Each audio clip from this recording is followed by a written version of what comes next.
Hey everybody, it is Jason from the Texas Gun Vault 2. Sorry I haven't made a video in a couple of days. I was still a little bit under the weather. I made a video a while back, a couple of days ago, where I said I was sick. I even said you guys rarely get to see me, but man, did I have some type of stomach bug. And although I was feeling pretty good over the weekend, like I wasn't feeling sick or achy or any of that, man, was my tummy rumbling the entire time, and I was just having some issues there. I was just feeling bloated. I know that's probably a little bit more information than you care to know about, but everything seems to be done through. So I'm out here and doing some stuff. I was able to film a couple of videos, some product reviews over the weekend. Boring stuff. I know a lot of you guys don't care about that, but I actually enjoyed that stuff, flashlights and optics and things. My Patreons got to see one of the red dots that I reviewed. And I also had some time to get to the range and start filming for my next round of range reports. And I was able to take this Taran Tactical SIG MPX carbine to the range. Now, this is my friend Dee's. And let me tell you, this is probably the nicest 9mm carbine I have ever shot, hands down.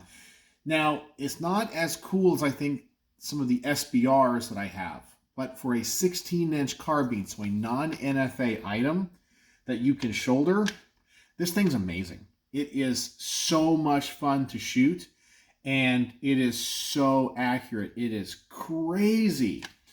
And man, was this thing a lot of fun. But getting it to the range, I guess I'll spoil a couple things for you.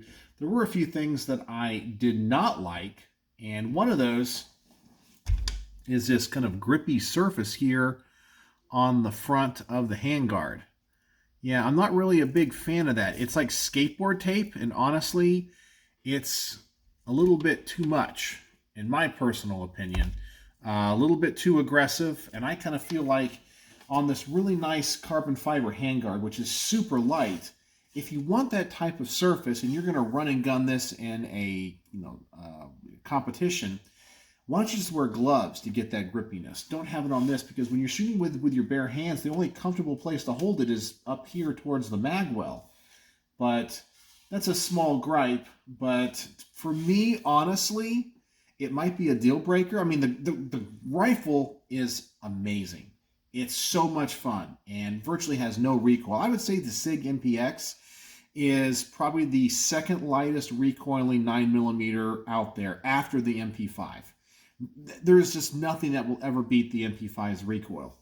But this comes pretty darn close. And it's a pretty quiet weapon because 9mm 16-inch barrel. You have a locking system on the bolt. It's a rotating bolt, kind of like a AR-15.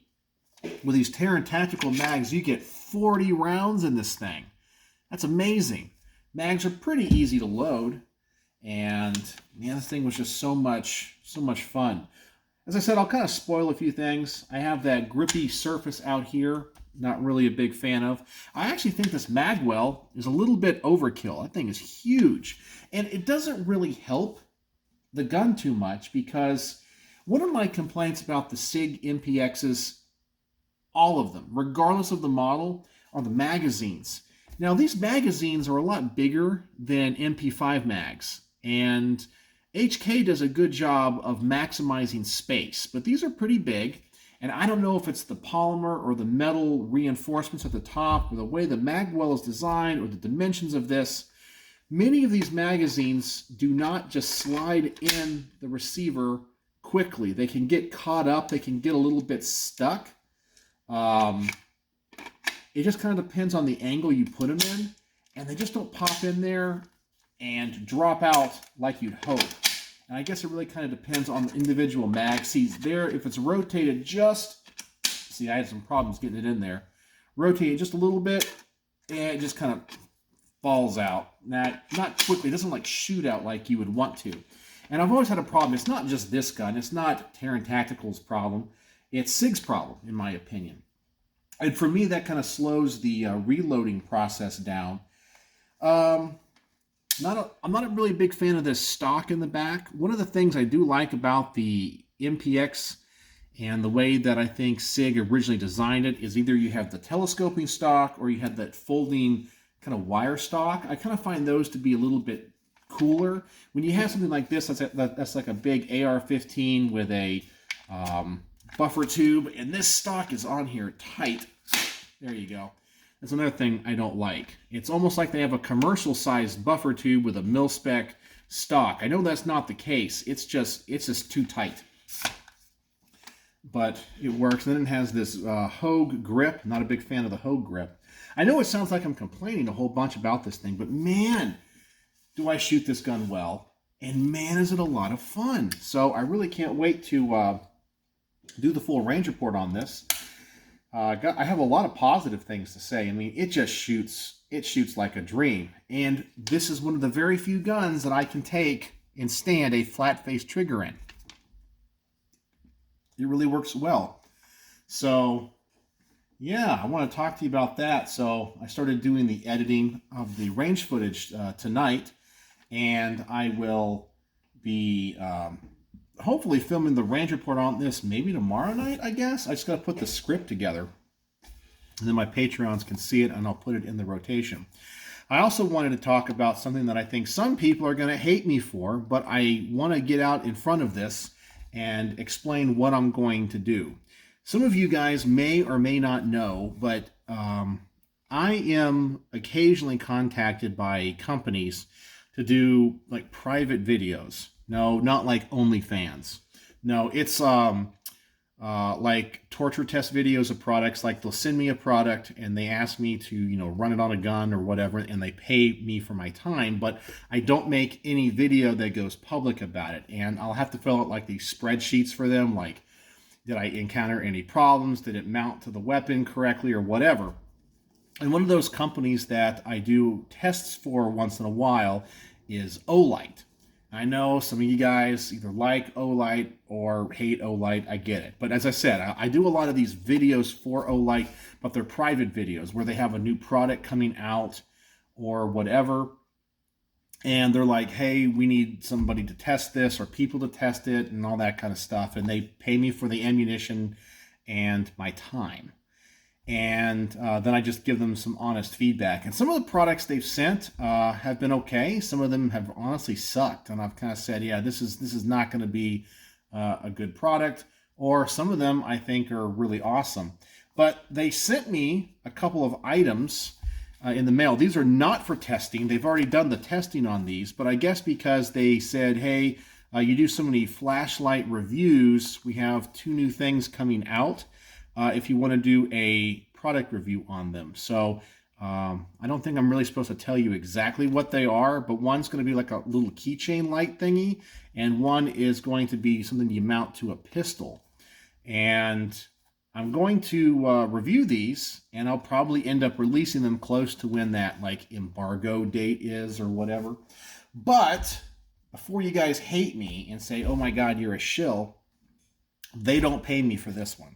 They just sent these and said you can do a review and to release it. And I don't have any discount code. I don't have any special thing you can click.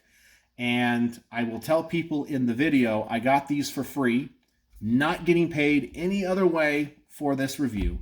And if you want to go buy one of these because either I like it or whatever, you're interested in it, I'm going to say go to another content creator that does the Olight specials. You guys know who those people are.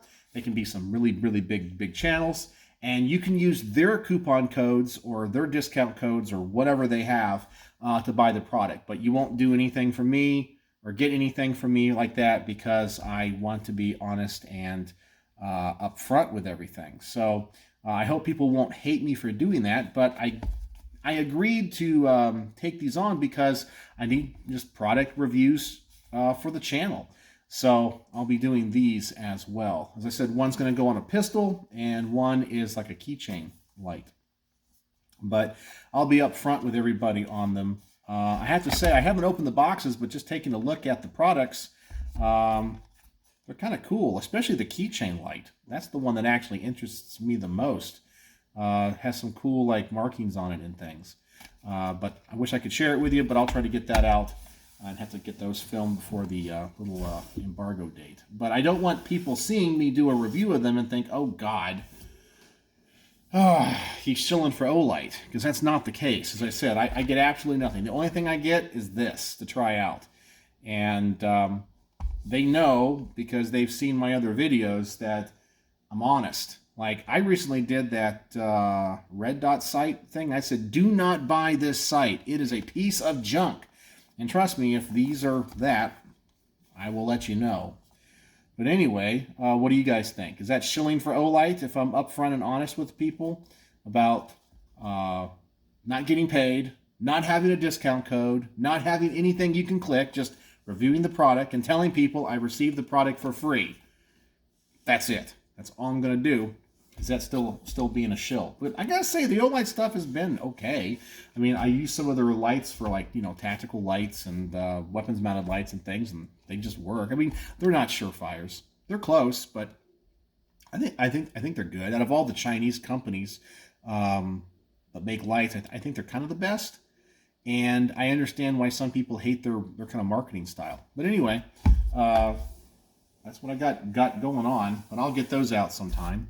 So anyway, I just wanted to come out here to the garage, talk about the Taran Tactical SIG MPX carbine, and see if you guys have ever had a chance to shoot one of these, because this thing is awesome. It's awesome. It's weird. It has so many things about it I don't like. And one deal breaker thing, as I said, like this handguard with this like skateboard tape on it. But there is no doubt this is the best shooting 9mm carbine I've ever shot. It's the most accurate and it's the most fun. So it's going to be kind of a weird one. A lot of things I don't like, but it's going to get a good review because it's freaking awesome. So I'm kind of torn on that. So anyway, just wanted to let you guys know I'm still here making content, and if there's anything you guys want me to do here on the Texas Gun Vault, let me know. If you have any questions for me, anything you want to see, yeah, just, you know, anything, as I said, any video ideas, let me know. Something that I can maybe pull out of the safe that you guys want me to talk about. Something that I can't flesh out into a full video. Somebody did ask me to do a video on getting into the amateur radio stuff, because I've talked in the past about how I have my amateur radio license. I'm a general class operator. I am studying for my amateur extra, which is the highest class, but I got a bunch of handhelds. I got like a nice radio set up upstairs, and I'm kind of going on this adventure because there's so much to learn. But yeah, anyway, so I thought that I would make a video on that because somebody had asked, you know, because I know there are some YouTube channels that advertise like these little Bofang handhelds, and this is actually one of the upper tier ones from them. I got a bunch of these because they're actually pretty affordable for what you get. This one's a tri-band one for 2 meters, 1.25 meters, and 70 centimeters. And I have a tri-band antenna on it, and it's pretty good. They claim it has 8 watts or something, but it's probably closer to 5. Most handhelds are 5 watts. And it does pretty good. I don't know if anybody's on right now. Yeah, people are on the local repeater I can pick up around here. Ended up watching a YouTube video. And they're talking about YouTube. QIT 9800. Anyway, they're talking about amateur radio YouTube stuff.